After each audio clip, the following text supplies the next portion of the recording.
கொஞ்சம் white bread slices எடுத்திருக்கேன். நீங்கள் ப்ரௌன் பிரெட்டையும் யூஸ் பண்ணலாம். இதை கட் பண்ணி மிக்சியில் சேர்த்து கொரகொரப்பாக அரைச்சிக்கோங்க. இதை ஒரு பவுலில் மாற்றி வச்சுக்கலாம். இப்போ நல்லா பழுத்த வாழைப்பழம் எடுத்துட்டு சின்ன சின்ன துண்டாக வெட்டி பியூரியாக அரைச்சி வையுங்க.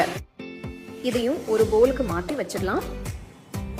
இந்த வாழைப்பழ கலவையில் 50 கிராம் உப்பு சேர்க்காத வெண்ணெய், அரை கப் ப்ரௌன் சுகர், அரை கப் அளவுக்கு வெள்ளை சர்க்கரை, 1 டீஸ்பூன் பட்டை தூள், சுக்குத்தூள் சேர்த்து நல்லா கலந்துக்கோங்க.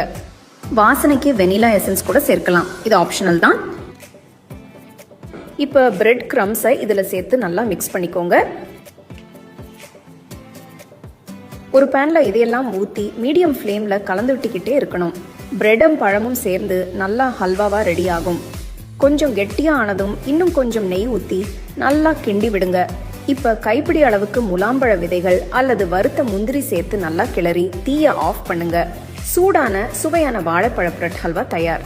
கண்டிப்பா ட்ரை பண்ணி ரசிச்சு ருசிச்சு சாப்பிடுங்க. ஃபுல் வீடியோ லிங்க் வேணுமா? ரெசிபின்னு கமெண்ட் பண்ணுங்க.